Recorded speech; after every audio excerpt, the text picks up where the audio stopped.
Hello everybody, welcome back for another video. Hope you're all doing well and that you're all having a great day.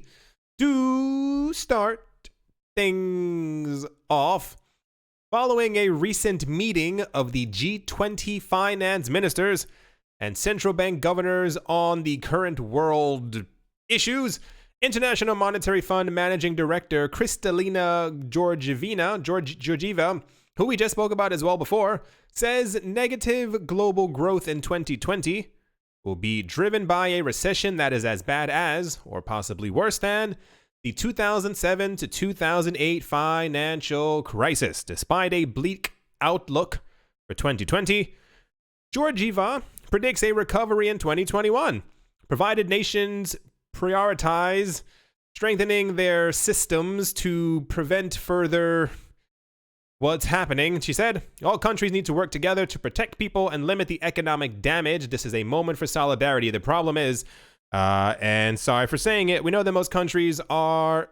most country leaders are garbage. And we know that if they can't work together in other times, and they haven't been working together the last couple of weeks, I don't think it's going to work out that well. The economic impact is and will be severe, but the faster this goes away, the quicker and stronger the recovery will be. Georgieva says the IMF is now working closely with other international financial institutions, as nearly 80 countries have called for help. This is once again also a problem. If your country and the issue is that a lot of the bailouts are happening for like major corporations.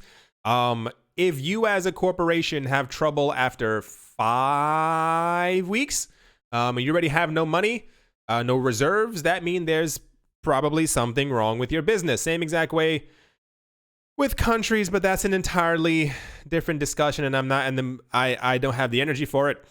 The International Monetary Fund is also looking for fund contributions from its members to replenish the catastrophe trust to lessen the economic impact of everything that's been going on. Georgieva says the IMF is also ready to deploy $1 trillion of its lending capacity and is considering allocating its special monetary reserve currency to supplement aid for low and middle income countries. This is the second or third person.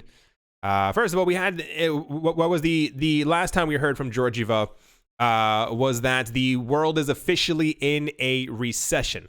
This is also the second time that we're hearing from, well, the last time was like an economic financial specialist, and they said that the world was in a recession, and I guess the actual news of it being officially in a recession is also a big swing and a miss. The other part is a lot of people, and I guess this is only fairly logical, whatever downturn we see this time will usually be followed by a major upswing in markets.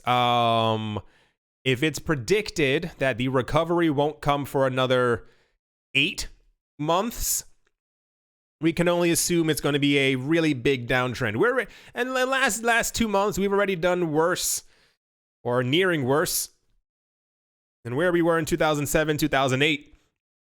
So just imagine another 7-8 months of this economic downturn and more people losing jobs and stuff like that. But, and I mean the only very thin silver lining, it's about as thin as dental floss, is that the markets will eventually go back up. And this is, for what it's worth, or very well could be an opportunity to make an immense amount of money as markets are going down. We know that the cryptocurrency market has been going down. You know how I feel about that. A lot of people, it's fairly safe to assume that during any massive rally, many coins will at least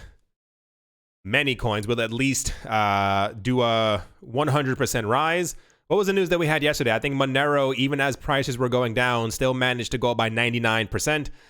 So there's a lot of room there, but it's just that it's the confirmations for me that really do it in.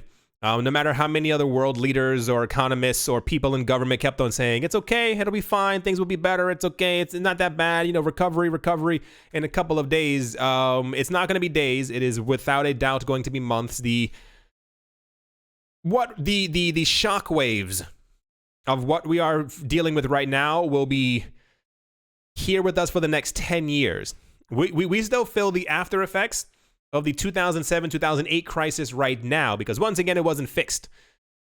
So here's the actual press release from the International Monetary Fund about everything we just spoke about.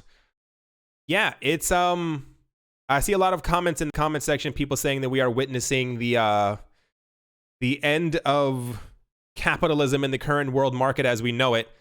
And it kind of looks so. It shows it's one thing to have a complete meltdown if the world has been buying houses and homes and buildings with nothing but debt. But 5.5, 6, 7 weeks of things being closed and what have you is causing the world's economy to crumble. That is not a good indication. Hopefully something good comes out of this. We have the means, we have the tools, we can rebuild, but it's just a matter of solidarity, and I don't think that's going to catch on, because it's going to be a what's that thing where, like, what animal is it, like when you put them into a pot or into a bucket or something like that, they keep pushing each other down, just trying to get to the top, not really paying attention to each other. That's pretty much what's going to take place. So here's to brighter future times and a world where the economic instability of the world pushes Bitcoin over 50,000 US dollars. Let's move on. Next up, the leading Chinese-based platform known as Neo could see a jump in volatility as over $11 million worth of tokens are set to be dumped on the market. The amount represents around 2.3% of the total circulating supply. Like many platforms, the Neo development team holds a substantial amount of the native token. It sells these periodically to raise funds. Thus, the large amounts occasionally enter the market should come as no surprise. Whale Alert announced the unlocking of Neo tokens earlier the other day. There's the alert right there. It is worth noting that the Neo tokens in question have not been sold, nor has the foundation announced when and how they will be. Nevertheless, it is safe to assume that a sale will take place soon, causing the token's price to plunge. This was not say major news, but there were a lot of news articles about this. Crypto prices are presently bouncing back from the major, not really, and no doubt the Neo team would like to see higher prices before it continues to liquidate. Fortunately for investors, the foundation has a reputation for transparency when it comes to financial matters. 2 years ago, the Chinese-based platform emerged from obscurity to quickly take a top 10 spot in the crypto market rankings. Considered to be the first true rival to Ethereum. Yeah, that's right. There were others before the ones we always talk about.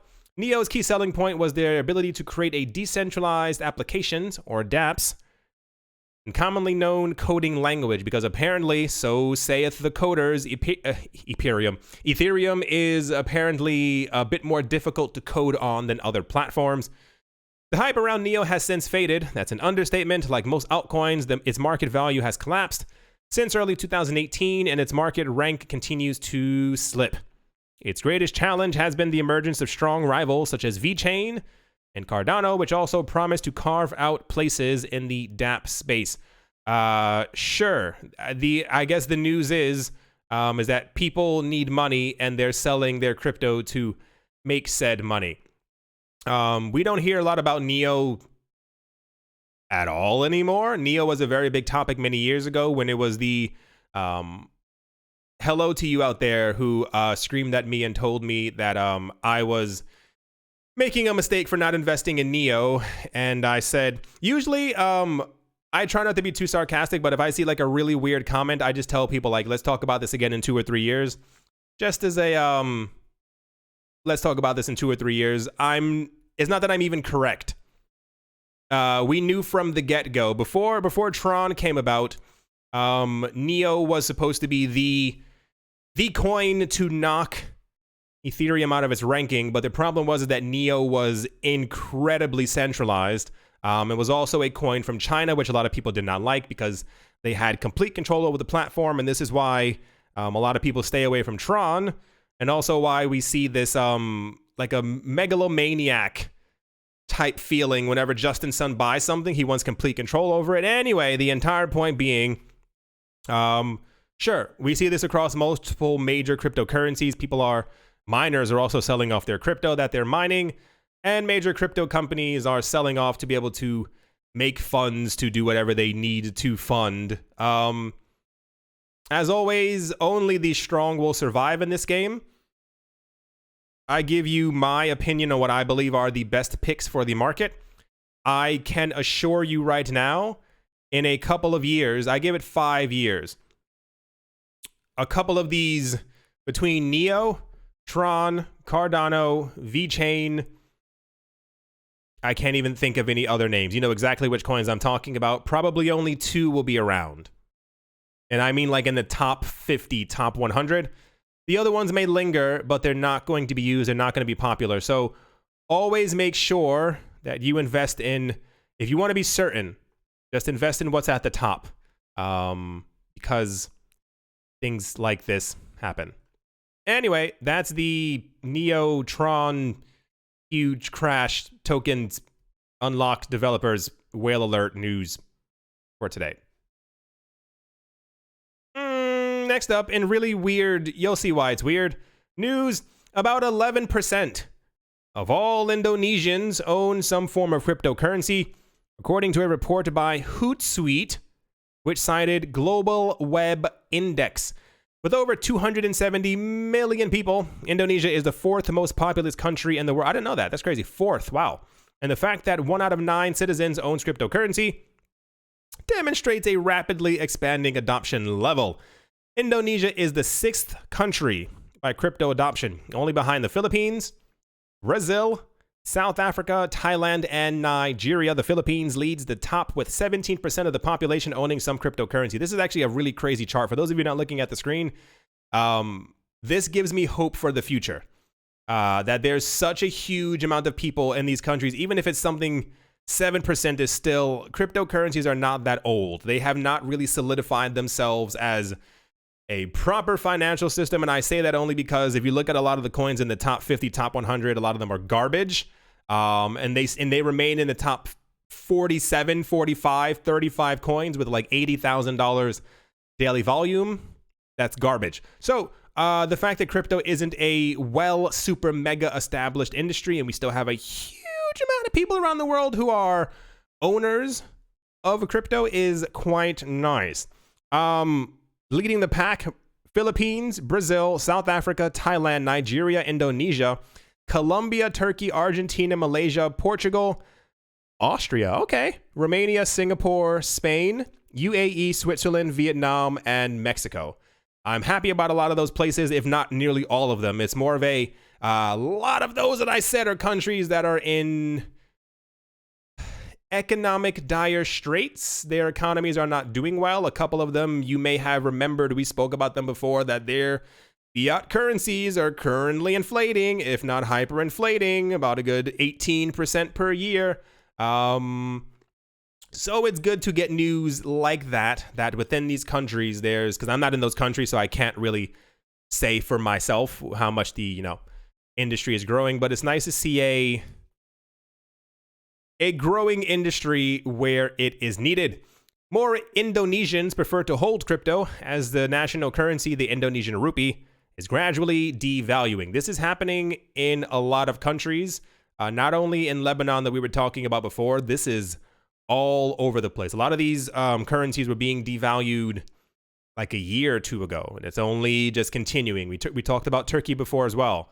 And now that the economic crisis is definitely here to stay, sleeping on your couch for the next couple of months, yeah, those currencies are not going to fare very well. There's also a couple of Eastern European countries, I say that in quotes, because people have argued with me before, if I say a country that they consider to be central, therefore something is wrong with me and I'm a terrible person. So the point is, a lot of Eastern European country fiat currencies are also not even being devalued. They're just completely crumbling. So yeah, this is going to be a year to remember. This is pretty much our 2007, 2008, 2009 for those of you who haven't noticed.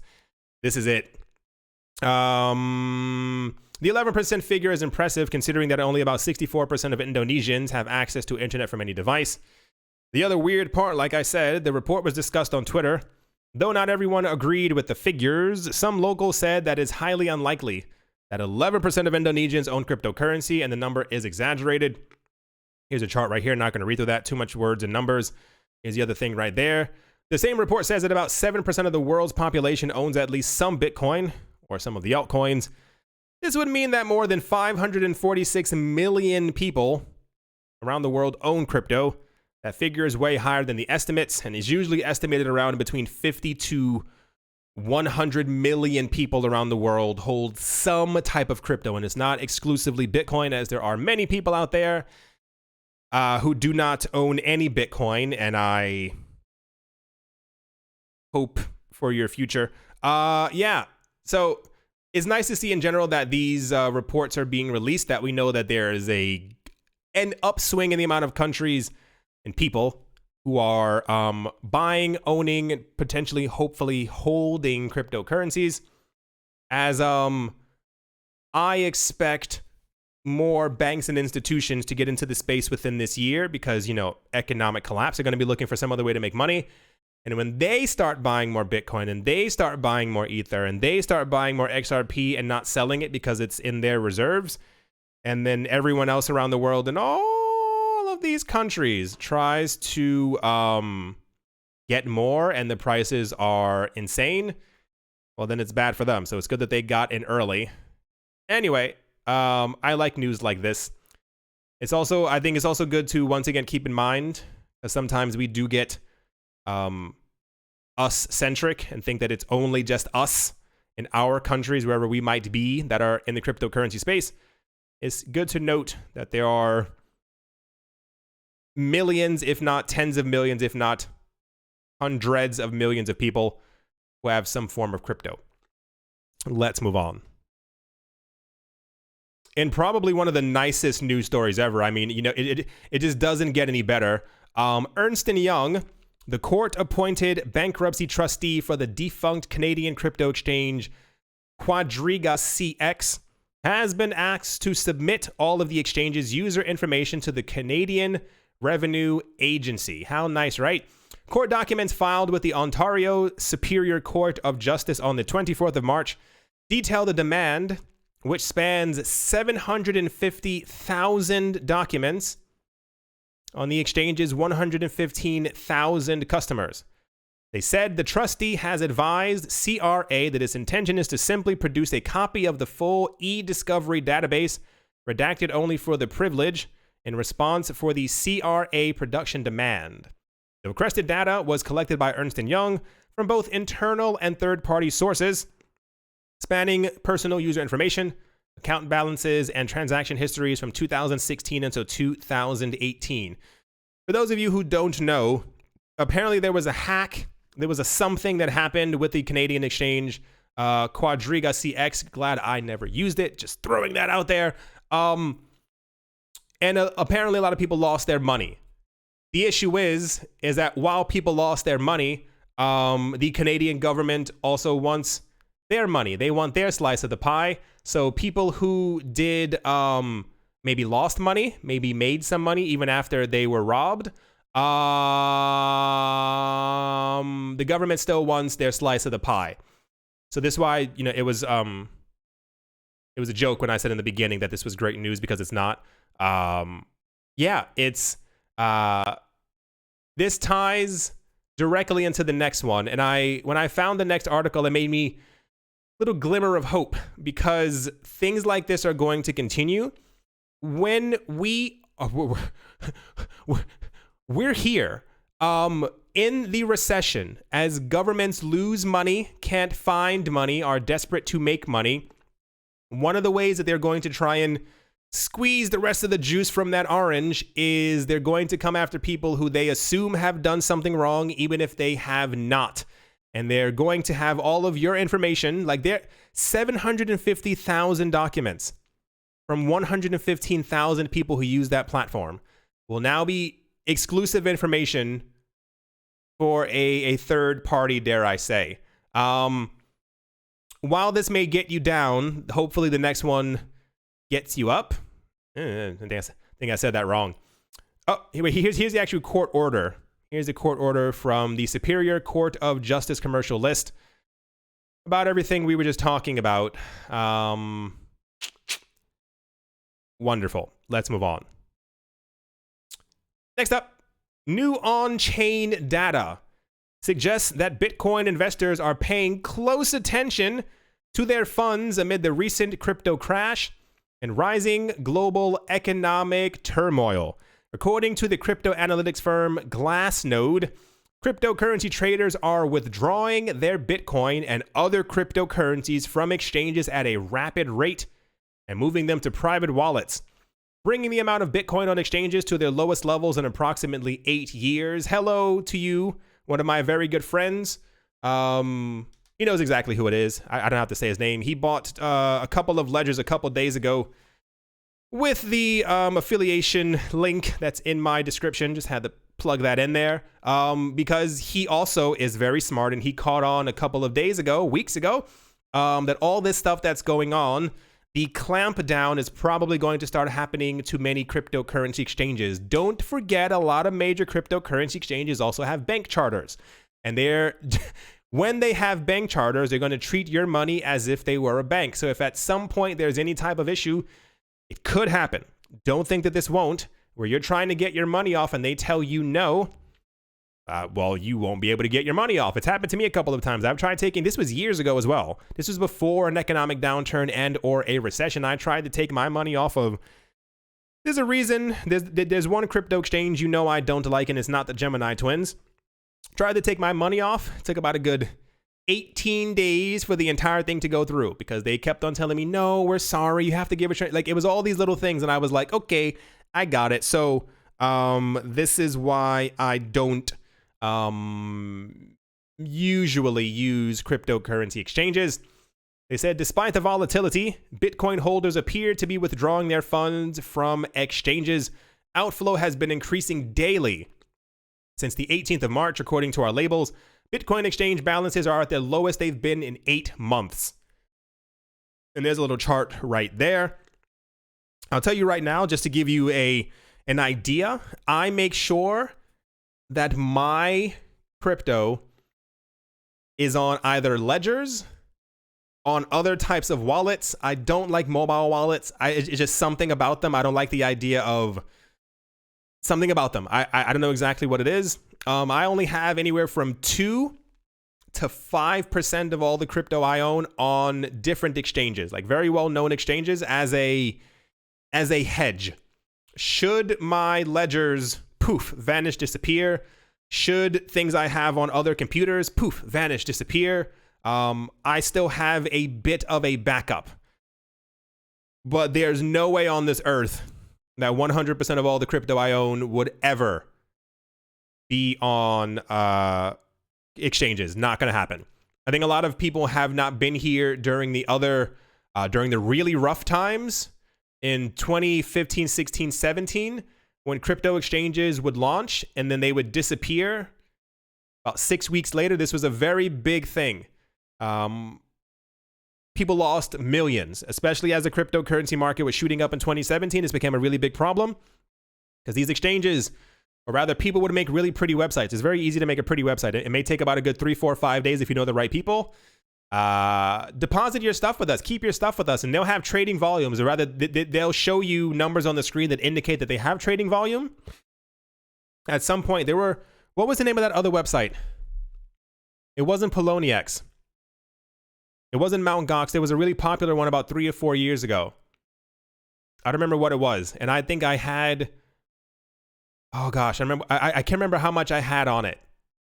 But I remember there was like a comment section on the side where you could see other people who were like, it was a very weird exchange. The point being, people were starting to say that they couldn't get their money off of the exchange. And I was like, so one of my friends who also had their money on the exchange couldn't take out whatever coin he was trying to take out. And the only thing that people in the comment section on the side weren't discussing was swapping it, I think, into Dogecoin. Not joking. And when you swapped into Dogecoin, that was the only coin that could actually get off of the exchange. I luckily got mine when I saw other people complaining that they couldn't withdraw their funds. I was like, okay, you come off now. And then, yeah, so this is a trend that I don't think is a trend. My friend and I both agree there's going to be a huge clampdown. This is why I have a bit of, the word isn't regret. I'm like sad that decentralized exchanges really haven't come into their own, because we're just about that point where cryptocurrency exchanges already make sure that they have all of your information before you can do anything on their exchange. And then also your stuff can then be tracked because it's touched their addresses, and then they know exactly where all this money is going. So just keep this in mind. As long as you are legally able to do so, I would recommend not having any more than 90% of all your crypto on an exchange. Is a very big problem. I don't know what everyone's funds are. Do not put any extra into this if you cannot afford it at the moment. That is just me being completely honest. However, I would look into some type of a cold storage wallet. 2 would be best. 1 is still great to keep your stuff off of exchanges, because I foresee a future very soon where people won't be like, there's already a huge situation where you can't take a lot of money off of a cryptocurrency exchange. Just imagine, for instance, once again, you're holding crypto, 6, 7, 8, 9, 10, 11, 12 months go by. The crypto you have on that exchange floats up in value to around $75,000. That's exactly how much you need to put a down payment on a house, to do something you've always wanted to do, to buy a new whatever you need to buy. And your weekly limit is only $1,000 that you can withdraw. I doubt that the price of that crypto is going to be the same for 75 months in a row. So it's just all these things to kind of think of. It says there are a number of potential explanations for the mass exodus of Bitcoin from exchanges. Traders may be choosing to maintain custody of their own assets without middlemen. Yup. Deciding to hold on for the long term and cease trading. Also, they may be concerned about the liquidity of crypto exchanges amid the market downturn. It could be 1,000,001 things. However, I personally believe it's the not the entire proof of keys thing, but it's more like you are able to have control over your own money. A lot of exchanges are basically banks, so just keep that in mind for the future. Yeah, that's going to do for that discussion. And let's move on. Speaking of a cryptocurrency exchange, regardless of what's happening in the world, people are apparently still paying for goods in Bitcoin. That's the verdict from the new numbers out of Coinbase's retail payments portal, Coinbase Commerce, which on Thursday passed a milestone in its 2-year history, $200 million in total transactions processed. This comes from a massive network. 8,000 integrated retailers now accept cryptocurrency alongside their other payment systems. It's a bright spot for adoption in an otherwise topsy-turvy time for Bitcoin and the cryptocurrency market at large. Not so for merchant crypto payments, though. Commerce product lead John Zettler told CoinDesk the team hasn't seen any change in activity over March. Money comes more often than not in Bitcoin, Zettler said. He did not provide any exact crypto-by-crypto usage breakdown, but noted that Bitcoin is Bitcoin is by far the customer's method of choice. Merchant customers often tell us it's the crypto they're most familiar with, and that's the one they trust the most. It's really funny. I was just talking about this before. It was on the last video, the video before that, where I was like, no one's going to sell their crypto. There are people out there who do sell their crypto. There are people who live off of cryptocurrencies. I have a couple of friends who I've met over the years. One of them was a hacker, such a dirty word. He used to get hired by companies to kind of like break their websites. It was like they wanted to test the strength of their websites. So he would literally just be able to go in and kind of like destroy it, see how well he could dismantle it so that they could fix it. And they used to pay him exclusively in Bitcoin. And I assume he hasn't sold any of it, because when I was talking to him before, he said he had been doing it since around 2013. So anyway, the point is, yeah, I guess people are actually paying for stuff in crypto, and it's great for adoption. It shows that there's like a not a use for it, but also it could also be just be happening behind the scenes. Like, there are tons of companies who are already around, and I'm pretty sure more will also arise. The point is to actually increase the usage of Bitcoin during payments. So if you as a company are, let's say you're transacting $100 from me to something to Coinbase, like I may be sending it in fiat, but in the back you can still have the actual transaction be converted into Bitcoin and then slammed over to the other website and then converted back into US dollars. So the Bitcoin value is also being used. Not a bad thing. It increases the usage of the network, and also we know that Bitcoin once again last year transacted 4 times as much as PayPal, which is absolutely insane. Sorry for screaming into the microphone. But yeah, Coinbase apparently had 200 million worth of transactions just on their platform, which is obscene to even think about. Yeah, so good job, Coinbase Coin, and all the stuff that they're doing. And to finish things off, with the firm recovery of the Dow Jones Industrial Average and Bitcoin defending the $6,400 support level with strength, crypto traders anticipated Bitcoin's price to rebound to at least mid 7,500 in the short term. In the past 48 hours, however, they have started to lean towards a resumption of a bearish trend for Bitcoin, as the relief rally of the dominant cryptocurrency is seemingly coming to an end. Much data from the imbalanced buy and sell orders on major exchanges like BitMEX and the decline in the total open interest of Bitcoin futures point towards lacking demand from buyers. Historically, when Bitcoin's prices came close to a full-blown capitulation phase, as seen in December 2018, it required months of accumulation in a low price range to recover over a lengthy period of time. The last time Bitcoin dropped to the low 3,000s region, it took around 4 months to begin a gradual recovery to 7,000 to 8,000. There are concerns that Bitcoin's price may have recovered a little too quickly after dropping to 3,700.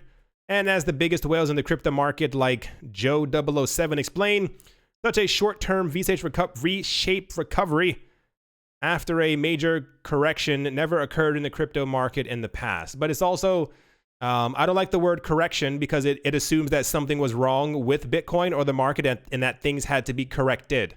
If there was never anything wrong with it, and it was whales who pushed the prices down, well, then there was no need for a correction. If you got something correct on a test, why would you get it wrong? Or why would you have to go to the teacher and say, hey, this needs to be corrected because it was already correct. Anyway, we're seeing a bearish sentiment begin to linger. I think a lot of it just simply has to do with, once again, I think an enormous amount of fear in the cryptocurrency market, that the fears from the traditional markets may seep into our markets, as we've seen, or we're told that we saw before in the past.